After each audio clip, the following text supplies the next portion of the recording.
Thank you all for joining us.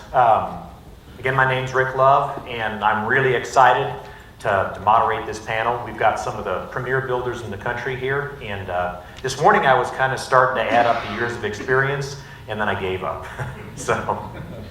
But we've got guys that have built everything from America's Most Beautiful Roadster to Riddler winners to virtually every important award you can win. And the great thing about having this panel together is it's a place for y'all to get these guys together, ask some questions, and hopefully help you build your business in the future. And I think they've got some really good insight and maybe can help you avoid some of the pitfalls that have happened along the way. And I kind of want to start, as we always do, with just having them introduce themselves. And Roy, we'll start with you. Hi, I'm Roy Brizio Street Rods, and I'm celebrating my 39th year this year. So I'm getting old. Fortunately, you don't look it, buddy.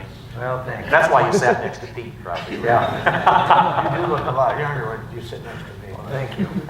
I'm Pete Chaporis. I started Pete and Jake's in LA, and then moved on to SoCal Speed Shop. And I've been in this business for 60 years, almost as long as you. I'm Alan Johnson with Johnson's Hot Rod Shop. I've been doing this 23 years and happy to be up here with these guys that I've looked up to for a lot of years. Bobby Alloway with Alloway's Hot Rod Shop. I can't remember how long I've been doing it.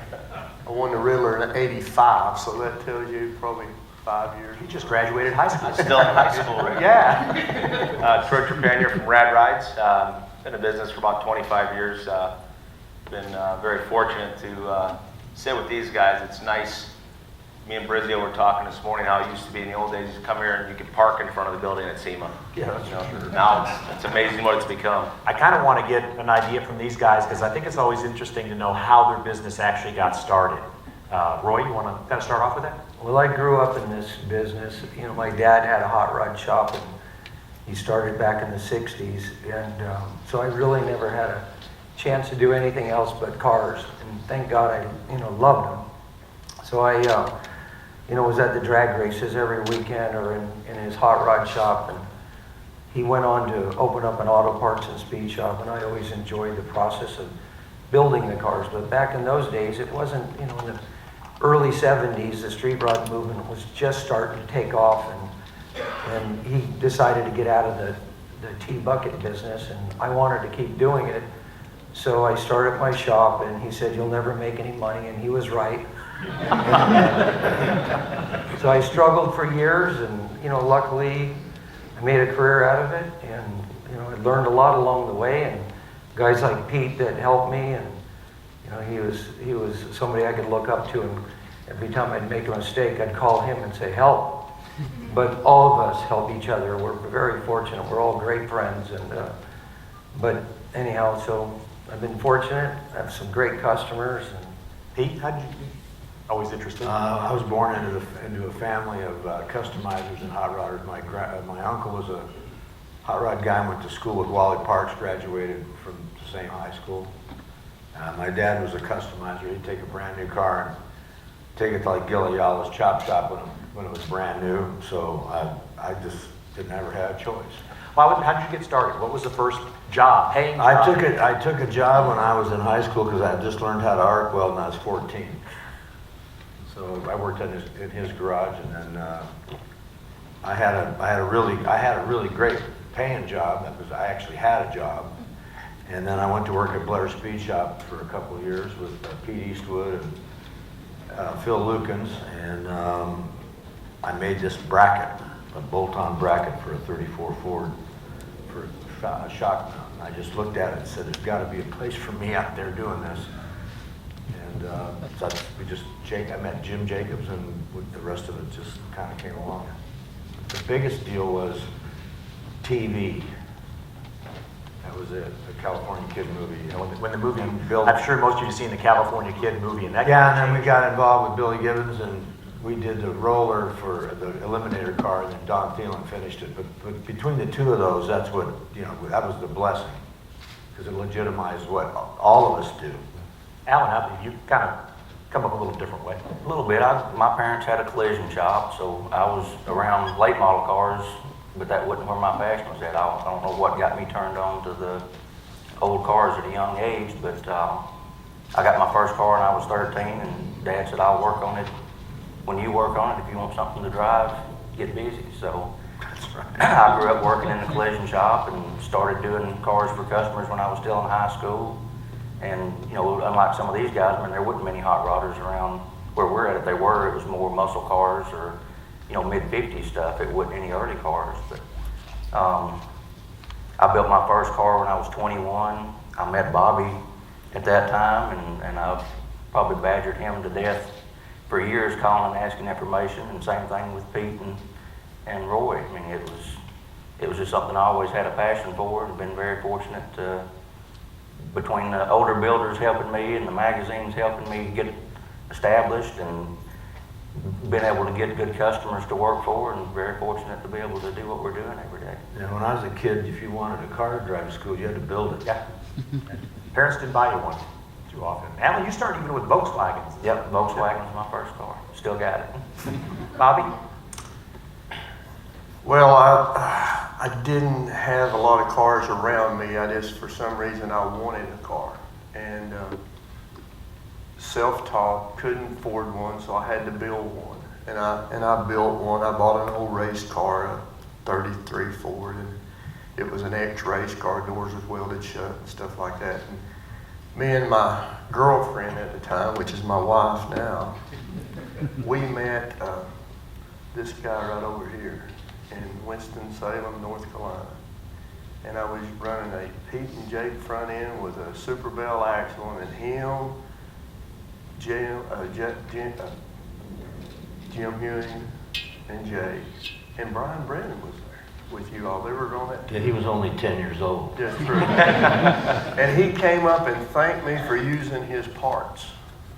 And I thought, golly, man, I've seen him in a magazine, and he's thanking me for using his parts. And there was the beginning of the end for me, I guess, because me and him became friends, and he introduced me to Boyd when Boyd was working at Disney, because I wanted an aluminum door handle made. I thought, man, that'd be cool if we could make some aluminum stuff. And nobody had a machine shop in Tennessee. Good Lord, we had an axe.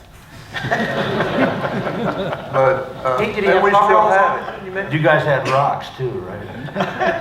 I've been nice to you, so. But A rock and a hacksaw. is what I and recall.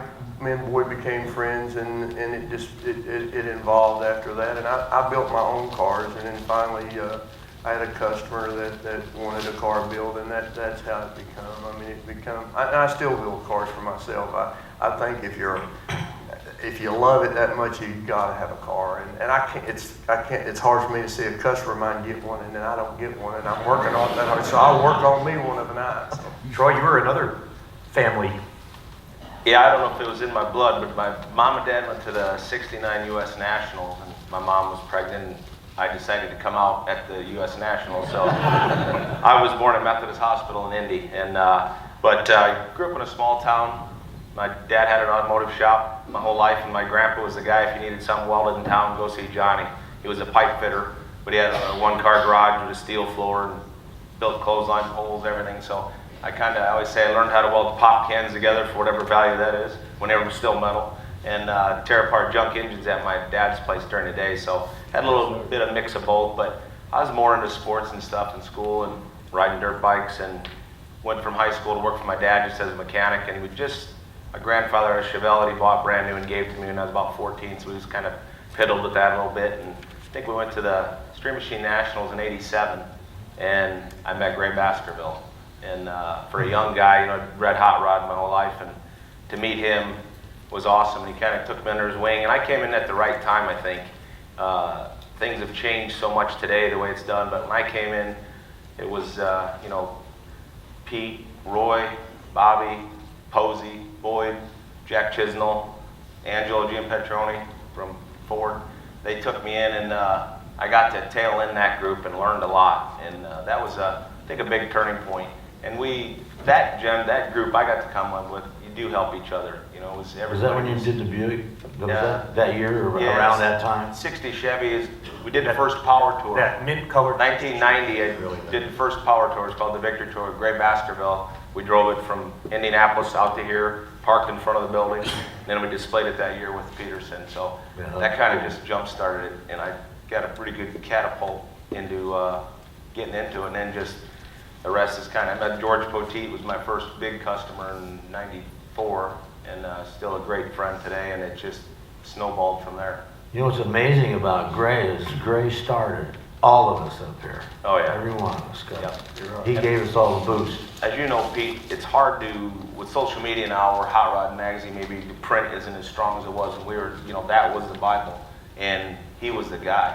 I mean, and now I that's. mean, I don't want to leave Brennan out of this either, because Brennan was right there as Oh, well. yeah. Those two guys actually made this Yep. industry what it is because it spread the word. You darn right.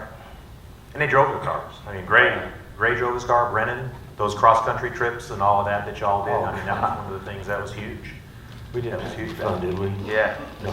Lowbeck, he was another guy that did a lot of the drives with us. It's all about relationships. I mean, y'all build cars, but y'all are also, it's a fraternity with the builders. It's Rick, it's all gotta about be like relationships. that. I mean, you can't, Troy is not my competitor, and Alan's not, and Pete or Roy, we're all in this together. There's enough customers out there for everybody.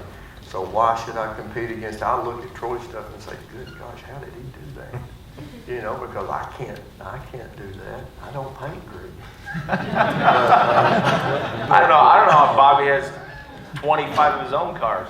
What do y'all see, and this is kind of just, you can chime in, what do y'all see now? You've been in this quite a while, and what do you see as the biggest differences with your business now than it was, say, 20 years ago? When you've got younger guys coming into it now, what do you see different now, the challenges they have that you may not have had to face so much? You know, I think honestly what we've touched on a little bit here, you know, we were a group, you know, us, and we were all there for each other.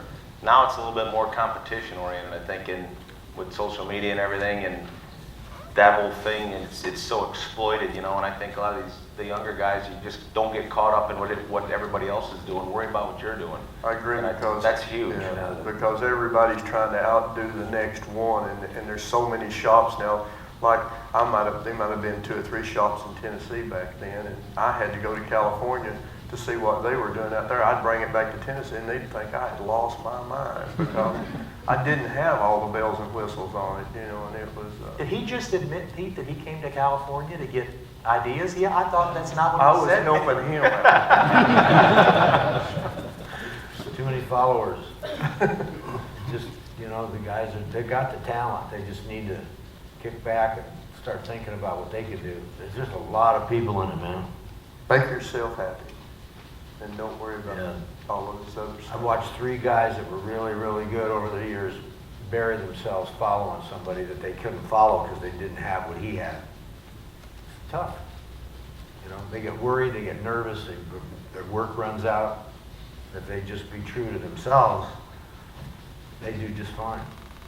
Roy, you've always built cars for you in a lot of ways, and they just became customer cars after that. You Yeah. built them your way, just like Pete said, you built them your way. Roy, Yeah. I was talking to Dave the other day about how many guys you got working for you that have been there over 20 years. Just about everybody. We have 10 or 11 guys now. And I think the oldest of 2 employees have been there over 30 years. So we have like a family. Good or bad, it's a family. And you know, we're fortunate we don't have guys in and out, and most guys have stayed with me a long time. And it makes it a lot easier to do the projects. You're not in the middle of a job where somebody stops on something. So, you know, I've always tried to really keep the guys that we had and take care of them and run it like a business. You know, I didn't grow up learning to run it like a business, but you know, trial and error is how it works out. You figure it out when you got to survive. But A lot of the guys, I mean, I don't know, did you guys graduate from business school? High school. Because my grad, you know, it cost me $500 grand to go to business I like school. it. Men in business, not businessmen. And you need to get somebody on your team, whether you pay a good accountant or whatever, that really knows how to make you money with the talent that you got. You try it on your own, you're going to lose. Because your best guy is you. That's the person that's on your floor. You take your best guy out, the floor and put them in the office, you lose. So you gotta go, you know, whether you get a manager or whatever, but somebody who understands the drill of business. Especially today with social media and everything. I mean, that, you know, like you talk about Brennan and Gray and everything, you were all dependent on them back then to spread the word. Now you can spread the word yourself on social media. You can put cars out there, you can do what you're doing, but you need somebody to do that, and somebody to do the work as well. And there's more opportunity. Gotta have the right help. I mean, if it's gonna go bigger than a 1 or 2 man store, you gotta have the right help. We still fight it. I've been in it a long time. I think that's true with everybody. When I first started, the guys that were working with me were old enough to be my dad or granddad. I mean, they had different work ethics than the young kids coming out today. I mean, you knew what you could count on. Sure. And that's always been our biggest struggle. I mean, we've got guys that's been with us 18, 19 years, and I've only been in business 23, but getting new, younger guys into the shop is hard. We're the same way. My youngest guy now, I think he's probably been 50. My suggestion to the builders that's coming up is your customers is your main deal. You take care of them, and Brennan always says you dance with the people that took you to the dance, and remember that, because people will help you along the way, and don't never get too big to not remember that. You know, Boyd always asked me, and I'd always bring 2 or 3 customers to a show with me. He said, how does that happen? You've got 2 or 3 of your customers there. Well, you keep your customers involved with each of their projects. It's an information thing. You have to keep Don't the be guy a secret up to one customer, and each one of them is as important as the other one, and none of them's the number one. All of them is equal, and get them, if you'll get them involved with each project that you're doing, then they feel part of it too. And like I've got a couple sitting out there together, and they tend to themselves, and they have fun, and it makes life a whole lot easier like that. We've all been fortunate to have good repeat customers taking care of them like that, and the customers get to be good That's friends. about all I have is repeating. If you don't have your repeat customers, these one-time only deals, oh gosh, as you know, Yeah, it's... the break-in's worse than a new And you're car. married to a customer, so you've got the break-in I deal think is that's- hard. I like to never got one of those broke, you You know, know. Roy's the master of taking care of customers. Yeah. I've never seen anybody bring 23 people with you and cars to like the Grand National Roaster Show. I'm not exaggerating, am I? Well, I'm a lucky guy. I have some really great customers, and like Bobby and Alan and all of us, we invite our customers to go do everything, and pretty soon they don't even need to hang out with me anymore. They hang out with themselves. Yeah, and they need Every once in a while, I go, friends. can I come to dinner with you guys? But we all have been very fortunate, and like they said, if your customers are the most important thing you can have. And not only do they become dear friends, which we've all been fortunate to have some wonderful friends doing this, get to enjoy the process. They're letting us do what we want to do. If it wasn't for them, to we be couldn't very do what we're doing. appreciative to them to be able to do what we want to do. You guys, I think that's a great point y'all touch on with that is, you know, it costs a lot of money to build a car. To have a car build a car anymore costs a lot of money. It's not a cheap proposition. And if it's not an enjoyable process from start to finish, man, you've lost, not only have you lost a customer, If we've they're lost not you. enjoying it, why would the they? mantra is it has to be fun. It's got to be And fun. it's our job to make it fun for them. It shouldn't be a chore for them to have this car built. It needs to be fun. And not only, they have wives too, so you have to include them in too, because I'm telling you, that's a big part of it too.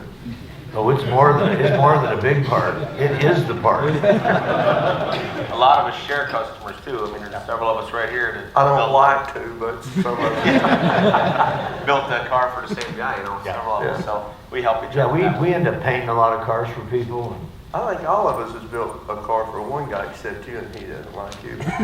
But that's actually in reverse.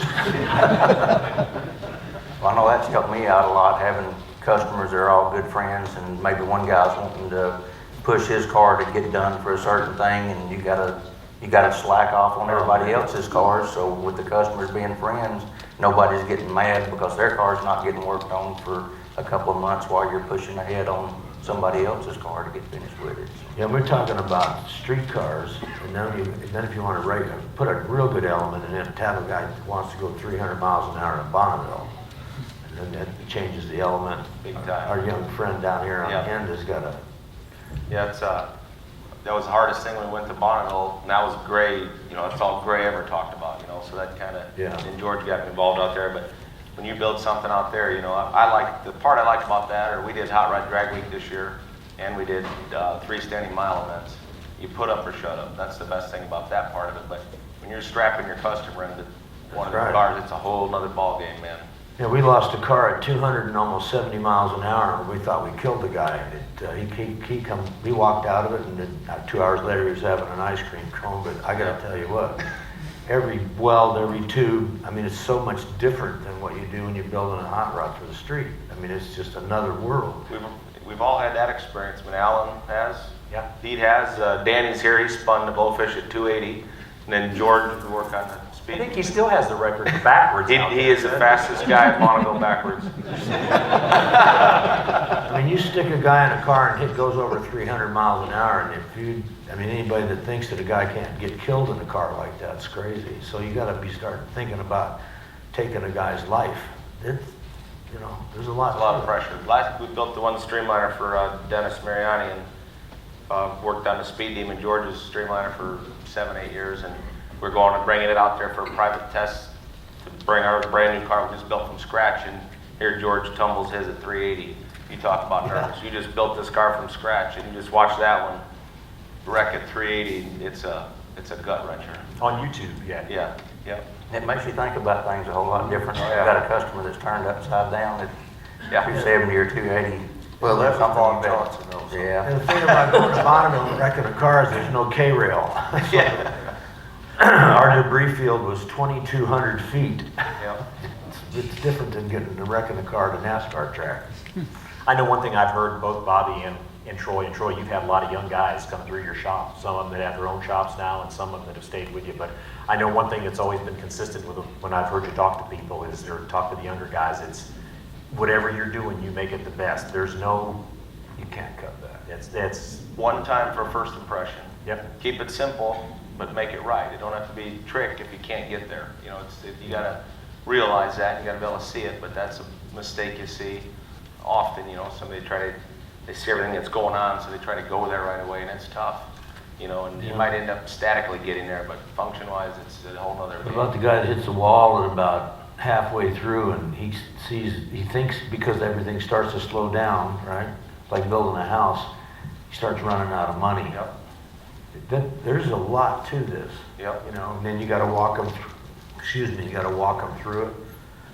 They're paying you for you to build them a car, so it's your job to try to steer them in the right direction.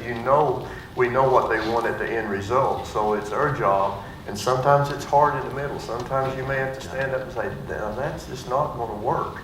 Yeah. And you have to, just don't let them push you to the point and then say at the end, well, when they're unhappy with it, well, you can say, well, that was your idea. I'll stop. No. I'll stop and say, no, that's not, I'm telling you, that's not what you want. Let's do it like this, and if it blows up in our face, then it's my fault. It's not, and then you make sure you're happy with it. Because if you're not happy with it, don't expect them to be happy with it. Do it yourself and please yourself, and then give it to them. If they're not happy with it, then we got a problem, because I've done everything that I can possibly do. So, and I guarantee you, I'll know it better than they will, because I've seen every piece of it. See, it's their hobby. They're bringing their hobby to you and they think it's your hobby. So you don't need to make any money. So there's a conundrum in there somewhere. That's always in with some of the young builders, we've gone through that, and that's the thing. You've got a guy that it's his hobby, and he comes by the shop on one of the days, on his day off, and he's got some time to kill. He And wants to spend 3 hours with you. yeah, and it's always a delicate balance, because you want to keep a happy customer, but you've also got to get the work done. I've talked to a lot of young builders, and they think that it happens overnight, and sometimes it can. I mean, if they're in the right place at the right time. But look how long Troy when Louisville flooded that year, you Yeah. had the pink Buick Yeah. there. I remember helping get all of that. I mean, that's been it was 85 when I won the Riddler, and nobody knew me at that time, and it was still up in the 90s before if I got the luxury to know somebody or got to be able to come to SEMA and walk around. But I mean, it took years and years and years, and some of these young guys think that, well, you can build this thing and get in there. You've got to pay your dues, so just take your time and it'll work. We built 5 cars before we hit AMBR. Mhm. That's 5 guys that were pretty damn disappointed, Right. you know? And you're still, when you do something like that, it's just like you're at the Battle of the Builders or whatever, it's still an opinion. Yep. That's all it is. It's not, nobody hit a home run, it wasn't the Cubs last night, it wasn't like that, it's somebody's opinion. So don't get your feelings hurt, and my feelings have been hurt a bunch. I've lost way more than I've won. Well, yeah, it's judged. It's like watching somebody judge a diving contest. I mean, there's no way to win any of it. Yeah, I mean, But that's not making you change No, what kind of cars you no. want. And I started one time to change. I seen your CUDA years ago when you came here with Bob Johnson's CUDA, and I took 3 or 4 of our customers to lunch, to dinner that night, and I looked at that CUDA and I said, how did he do that? I have got to do something like that. I mean, everybody, you couldn't get around, you couldn't throw a rock and hit it. There was so many people around it. And they said, don't change, don't try to copy what Alan's doing, because I couldn't do it. It would have been the biggest mess that I'd ever made in my life if I tried to do something like that. So, in fact, they said, if you do that, we'll quit building cars with you. So, you got to stick, everybody will have their style. And the ones that have been successful, you can tell, I can tell a Troy car, Allen car, a Brazil car, a SoCal car. I mean, that's yeah, very much. some of them are bouncing around looking for something. You know what you can do. Do what you can do. And the only thing that really matters when it's done is if you're happy and the customer's You talked about keeping your customers happy and on track. I think, years ago, very few people did renderings on a car before you knew what the car was going to look like before you started on it and everything. But now when you've got the customers involved, it's easier to keep them on track if you've got that rendering. Oh, that part won't go with it. well, a lot of people got a gift that they can see the car done before. I mean, you don't need it, but you have to realize you got guys that they don't recognize a paint can. Yeah. So you gotta. But you're seeing a lot of that now. And I know you, Bobby, I know you do that. You have several interior You things. do, going all and the time. if the builder can't see it in his, as they say, in your mind's eye, you can't build it. I mean, I've got to see a car before I can build it. I mean, In in your head, minutes. well, it's like some guys can play guitar and some guys can't. Don't matter how many lessons you take, you've got to be able to play it first. Exactly. Then you can go get a lesson or something, right? So if you can't see the car done, one thing I wanted to say about Troy, we were going to do a windshield like you put in the Cyclone, but we hadn't seen your windshield. And I saw it, we just scrapped the whole thing. I said, damn, that kid got ahead of us again. Seeking out the right people, Pete, that's all it is. Well, I gotta tell you, that thing's masterful now. There's one thing I did want to say while I'm thinking about it. Before us, our years of coming along together, there was George Barris and Ed Roth and all the people that we looked up to. But there's a gentleman here today, Yes. Gene Winfield, who has been doing this 35 years longer than us, for sure. Stand up, Gene. Maybe 40. Stand up, Pete. Yeah.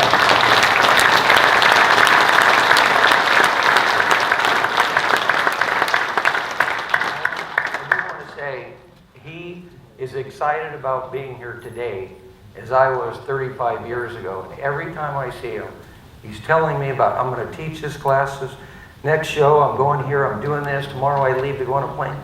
And are you 90, Gene? 89, I'll be 90 next June. Okay, 89 years old. So, if we're thinking like he is, which I hope I still am thinking like you are, we have a few years left to, get excited about doing all this, but it's unreal to see him still excited like he is. Yeah, he's this so is how we all feel about all this. Gene and I are going, and our immediate families are going to Japan again. How many times you been to Japan with Moon Eyes? 7. Yeah, well, I've been 11 times. Well, no, we saw you at the reception last night. How many tops have you chopped this year, Gene? 14. Well, that's. So far, and the year's not over. More than I did. Go on Thanksgiving. Our passion for this is what keeps us doing that. I mean, I don't think you can be in this business without the passion.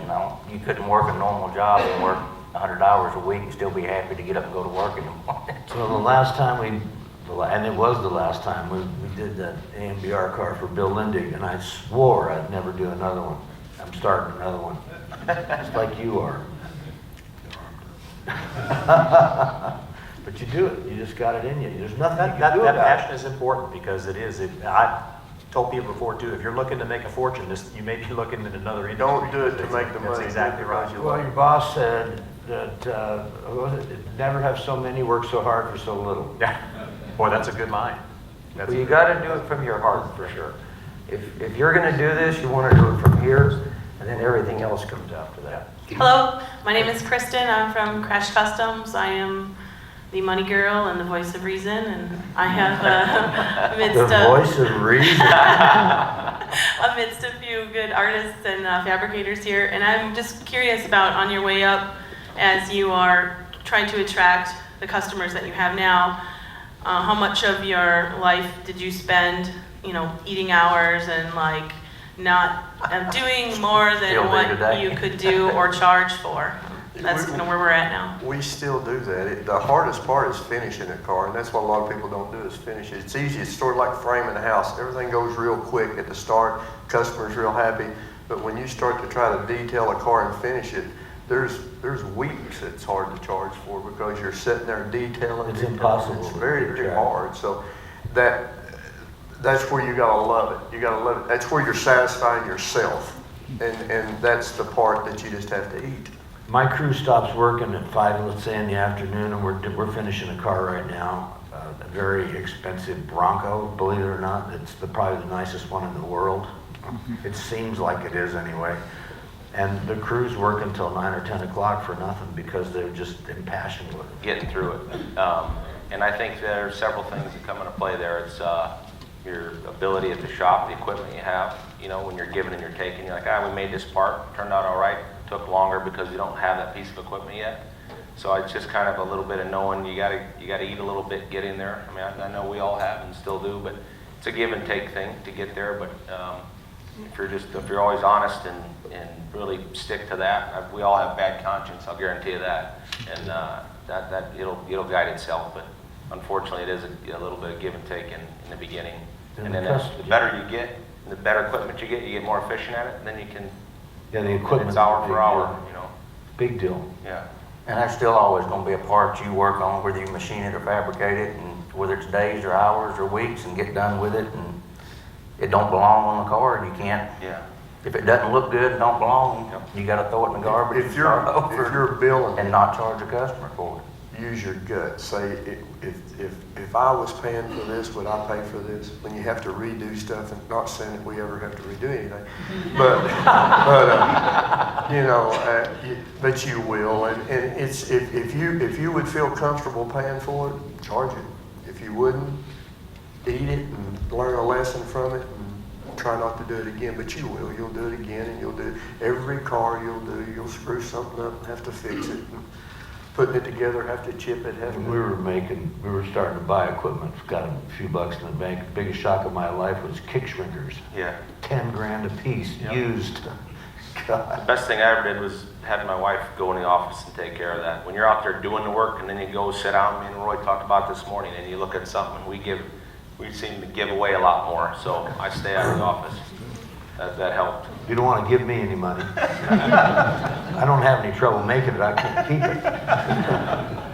That's important whether your wife's working in the office or not, because I think all of us spend way more time in the shop than what we need to, and if you don't have somebody supporting you, got your back, it's gonna be hard to be successful. Smartest thing you can do is get a real good CPA, and I don't care what anybody tells you. Rent the guy, have him work an hour a week, doesn't matter. Yeah, I'm from Canada, so hopefully you can understand my English. I was wondering what process, you got it. Good enough. I was wondering what process each one of you guys go through to kind of get in touch with your maybe internal genius or whatever it is. Do you have a process you know, like eat an In-N-Out burger and drink a Budweiser and look at the car, or, you know, whatever it takes.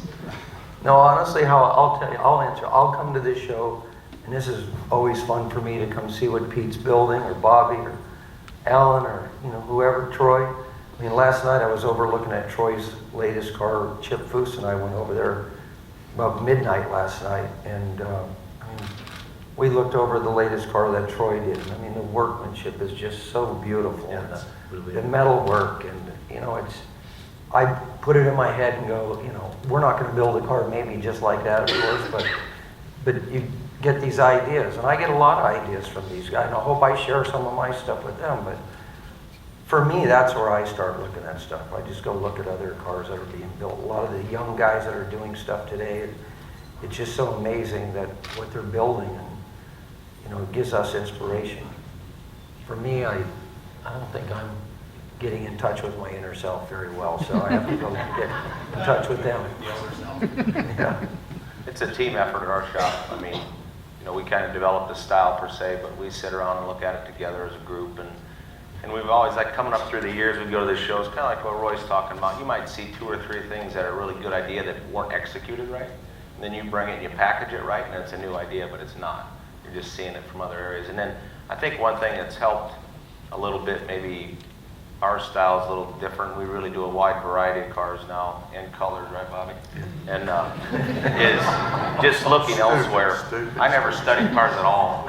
I'm more into sporting events and stuff than cars. And so when you kind of have a fresh approach, kind of like we talked with Roy this morning about, like, the Model A we brought, a lot of the influences, Adam that's here with me, he's a younger guy with a great eye. That's all the shape and the style is his eye, you know, where some of the suspension things were some ideas I had, but I don't study it. I don't go around and study the car. So when I look at what it is, and then I'm not instantly comparing it to something I've seen.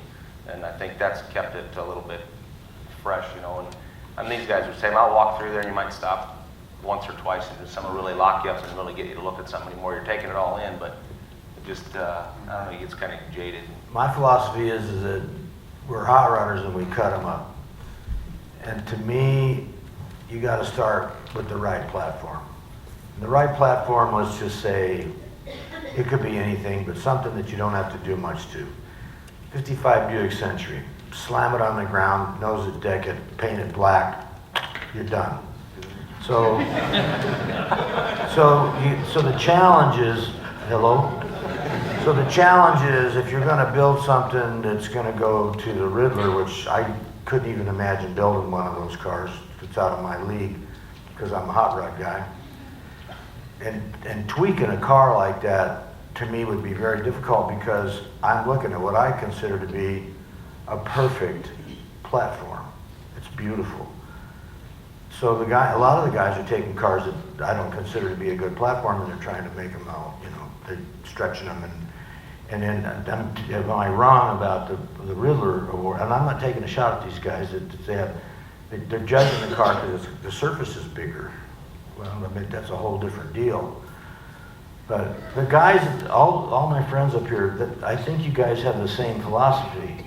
I mean, you know, you don't cut up that vet, really, do you? I mean, you didn't stretch it, did you?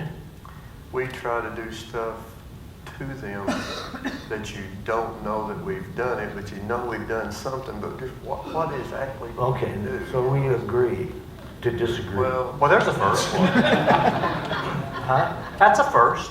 But agree, disagree? Oh, I didn't hear the disagree part. I think that's what the Eagle said, we agreed to disagree. So when you start with a car, I think that you really can take some, we've got some stuff that we do that's really awesome, and we don't really cut it up that much. We cut them up, but we do kind of the same thing you're talking about. You hit it on the head, that's what we do too. And if you're gonna chop something, you gotta be really careful about what you cut, where you cut it, where the A-pillar is gonna end up and all that, because man, you can take a bitchin' car and you can just absolutely, I gotta watch my mouth, you can really screw it up. So, there's cars that never need to be chopped. oh, There's certain things that you don't do to certain cars, you know. yeah. And some of them you don't chop, some of them you don't lay the grill back, some of them you don't do. I mean, a very homely car that it's got a good platform from from the belt line down is a 50 Merc. And that guy down there makes Mercs beautiful. I'm Wyatt from Walla Walla University. I was just curious, what are some key things you look for when hiring a new, younger employee? Personality is big. I mean, we've done it differently. I've hired guys in the past on personality. I mean, never even got in the shop, and has worked out. And then now we kind of do a process where we have them come in for a week and see if they interact with the guys well and see what they can do. It's as much as what you can do is can you work with who's here. I did the same thing. That's I hired. Yeah, they don't pass 101, they're out. I don't want anybody that don't get it. They gotta get it. And you know what I'm talking about? They gotta get it. I don't want them in my shop. That employee has to work with everybody else too. It can't be one bad apple will spoil a bunch. I'm telling you, if those guys don't get along together, it can be a bad problem. There's a lot of attitude coming off of TV. It's all bullshit. And I just don't put up with any of it. Nice to say.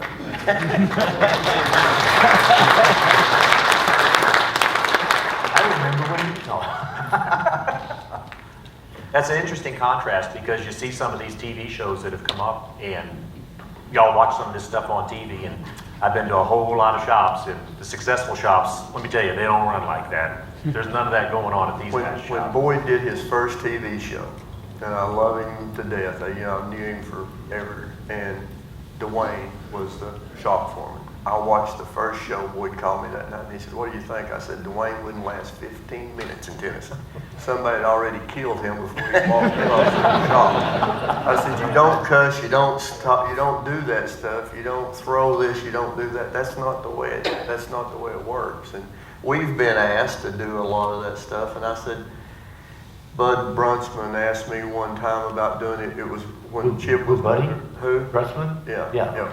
Before, when Chip was doing rides from the get-go, I was about to be involved in that, and he called and asked me and wanted to know if we had an airport in Tennessee, and I said, "Yes, but you gotta call me ahead of time. We gotta get the cattle off of it before you land." He said, "That's exactly what I'm wanting." And I said, "That's exactly why I'm not doing it, because I would have been barefooted, and I still am, but I mean, that's how we would have been portrayed, so. The one that you did was excellent, absolutely excellent. We were lucky to do a little bit in the beginning when it was, I'm going to say, information and educational. And You guys never built a 6-hour car, did you? No. No, okay. No, I did the first 2 overhauls with Chip. I was supposed to do all 7 when they did that pilot thing, and I did the first 2, and that was enough. I like building the cars for the customers. How can you build a car in 7 days and then you work on another customer's car for 7 years and justify how did that happen? Well, you were screwing somebody. Yeah, a guy wants to Probably the 7-day guy. $1,000 and he can do it in a week. It was the 7-day guy that was getting Yeah, it. the not- 7-year guy probably got a good deal. Yeah. The 7-day guy is one that's got. Yeah, if any of you guys get approached by a production company and anybody says that they want to have a confrontation in the middle and they want the car done, on Saturday, you got problems. And they don't pay. Well, speaking about accents, I've got another one for you. G'day, guys. Been a fan of all of you for a long time. John McCoy Lancaster from Sydney. I actually have a question about styles. You said before about do your own thing, and I love that. But I look at somebody like, say, Troy. And Troy's done a Ridley car. Troy's done street machines. Troy's done cars for the Salts and cars as well now for Drag Week. So when you look at that breadth of experience there, and the rest of you have done all sorts of different cars within your own genres, is there something there about testing yourselves, challenging yourselves, and going, what sort of a customer or what sort of a car do you want to build next? Yeah, I think John, obviously, got to spend some time with John in Australia for the Street Machine Nationals years back, and for us, it's the challenge is we do a wide variety, obviously, but to make it, hopefully you can tell that we built it, but we don't put the same style in everyone at all, and I think to me, that's a big no-no. If you got some distinctive style and you try to put it, just like what Pete was saying, you put it on the wrong body style, man, it doesn't work. So you got to be very careful with that, and each one has its own challenges, but we have this thing, we say, let the car tell you what it wants a little bit. Like I 56 Chrysler did for Rich, I'm not a spoke wheel guy, but that car needed spoke wheels. And just kind of let it make sure and the biggest thing when we try to do something is when we step back when it's done, hopefully in 20 years you can't say, well, when it was built, because you've got some trendy thing going on with it, I think. And that's if you can step back and think about looking at it in 20 years and go, man, it's going to be tough to nail when that was built, I think you've done it right. If you roll the sniper out today, that car would Yeah. draw a crowd today like it Yeah, did it'd be pretty 20 good. plus years ago. You know, I got a couple of kids working for me that, using the word step back, they build cars from 3 feet. And the wheels are in the wrong place. I said, take the goddamn thing outside, look at it from 60 feet. Get away from it where you can see You're it. gonna be surprised at how you're gonna have to move the ribbon on that thing 6 inches forward. We were asked to do some judging, me and you. Oh, we had a good time. Yeah, and one of the criterias was that we had a stage up and the car would have to drive through, because how the person fits in the car, how the car comes in and drives. And my old saying is, some of these shows don't judge ugly, and you've got to judge ugly. You know, you could take, in a point system, they could have 15 different colors on the car, and if they're all done exactly great, it didn't matter if it looked good or not, but they got 10 points for paint, but the car We had to don't go do together points. and do what? You don't do points. No, but when we sat up there and watched, you looked at a car, and to me, that's 75% of it, when you think. Absolutely. You gotta judge a car that drives by. It could be the ugly, I mean, it could be the worst prepared car in the world, about 8 feet. Now, that car looks right, you know? I mean, that was, and then we had that one guy says, what do you see wrong with my car? I said, well, why don't you tell me what's wrong with it? You know what's wrong with it. If a car doesn't have a look and attitude from 100 foot away, it doesn't matter what the details and. I always say, those people said, what would you do with a car? I said, well, the first thing you've got to do is in what we do, of course, I like big motors, and Troy tells me years ago that quiet power, and I like loud power. So you get their attention by, they hear it come in, and then if it looks good enough, they'll come to it, because you've got a good enough look, and then the trick to it is for it to be good enough to keep them there. Yep. Now, if you can get their attention with the noise, then let them see the stance or the style, then get them over there and have the detail to keep them there, then I think you're a winner. Talk loud. My name's Tim Devlin with Devlin Rock Customs in Wichita, Kansas, and we're getting ready to start on one of our largest projects to date. And customers hoping to get a car to Amber, and I'd like to hear what kind of advice you have for a shop for the first time. Advice for that is you really need to study up, because it's really a gruel. It's really, really hard. The last one we did, it took 4 years to do it. And what we built was, in my mind's eye, an unbeatable car. You're bragging on it yourself, talking to yourself, not talking to somebody else, and you never tell the customer he's gonna win. Yeah. Ever. And you can't, because if you could tell the customer he's going to win, then it wouldn't be a contest. That's right. I mean, it's got to be, and a lot of them will demand that. A lot of them think that they're going to win, and that's the ones you don't want to fool with. The last Amber car that we did, here's how I approached it. The guy wanted a 33 Roadster, and he wanted to go for the Grand National, and I said, there's no guarantees. He said, I want this car. If we go and we win, great. If we go and we lose, fine. I've had one on the floor. We won, then we come and won Battle of the Builders with it last year, and that's the way that you need to approach it, because you cannot guarantee him. But if you're doing an AMBR car, I've been a judge there for a couple of years, and Pete has, but a theme. Whatever the theme is, keep it true to the theme, and don't miss one spec, because they're going to look at the thing you think you can get by with, you probably won't, so fix it. There's a new way the judging is completely different. There's no points.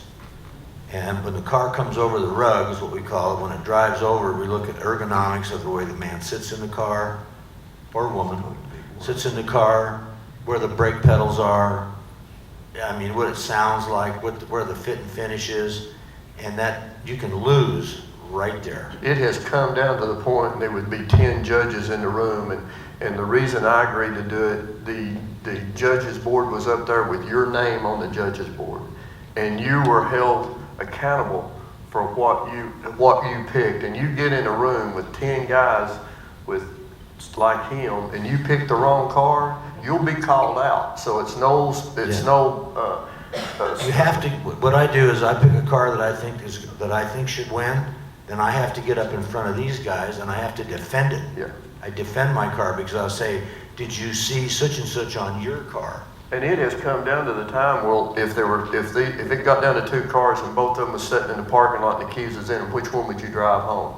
Well, guess what? That's the one that won, was the one you'd take home with you. It didn't have to be $1 million car, the bestest. It had to be, when you're going with AMBR, it's America's most beautiful roadster, not America's most expensive roadster or most detailed or something. It can be. That being said, the car, oh yes, it can, but the car that won But this year generally it's not. was not a $1 million car. It was just a very well executed car, detailed to the 10th degree, and it was driven there. And that's something in the past that could have never happened. It was the color, Bobby. Right, Daryl? My friend Roy, was the problem. my friend Just Roy because- Brisby over here has had 2 winners. Well, it took 5 times. And it took him 5 times to get it. And that's a guy that knows how to win. Well, You got any advice there, brother? I don't know if I know how to win, but the first time we went, it was probably the hardest I've ever worked on a car. It was one of them day and night deals, and upholstering it the night before in the shop. I thought we had a really good shot at, winning, and we got there. And the car that beat us deserved to beat us, and I was fine with it. Of course, you still want to win. And we went back a year later, and we won the next year, which was, was great. And we did deserve to win the next year. I will say that. But then, over the years, we get a guy that would say, hey, I would like to go for the Ember. And I tell everybody that, just like we were saying, do not go there thinking do not tell them you're going to win, and please don't think you're going to win.